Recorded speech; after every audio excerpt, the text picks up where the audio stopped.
Hello guys, welcome back to the channel. In this video, we'll tell you everything that you know about University of Massachusetts at Boston. This video is completely different from the one we made before about the University of Massachusetts at Dartmouth. If you want to check out that university as well, we already have a video on our channel.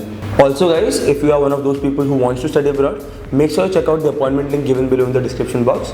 Book yourself an appointment and get all of your study abroad doubts cleared. Let's talk about the university now.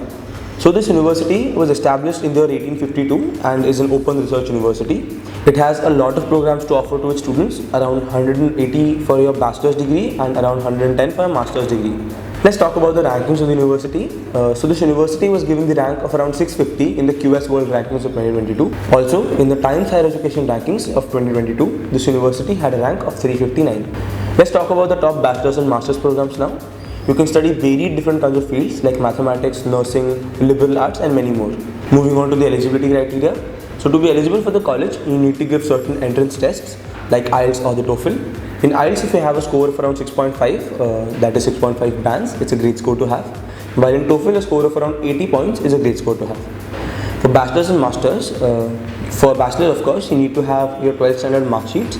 Along with that, you also need to give ACT or the SAT, and IELTS and TOEFL is constant over here. Let's talk about masters now.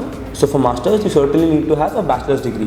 Along with that, you also might have to give the GMAT or the GRE depending on what program you go for.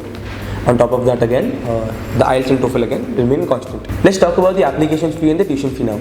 So the application fee over here is slightly on the higher side, which is around $100, but this can be completely waived off if you apply through GradDreams. On top of that, when it comes to the tuition fee, it is also on the higher side, around 21,000 to 40,000 US dollars. But this again can be really funded well by getting good kind of scholarships. If you want to know more about how can you get those kind of scholarships, you can certainly contact us and we'll help you out in doing that. When we talk about the job and salaries guys, the average salary that an alumni earns from the college is around 74 to 75,000 US dollars. Last but not the least guys, we have the accommodation facilities.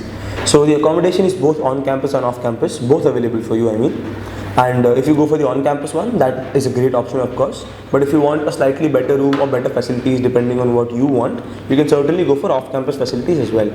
The fee for both is anywhere between 4,000 US dollars to even 10-15,000 US dollars depending on what you go for. So guys, that was it for the university. Now if you have any other doubts relating to this university or any other study abroad doubts, you can certainly let us know in the comment section given below. If you're liking the content guys, do not forget to give this video a thumbs up and subscribe to the channel to not miss out on this content. Thank you so much again guys. We'll see you in the next one.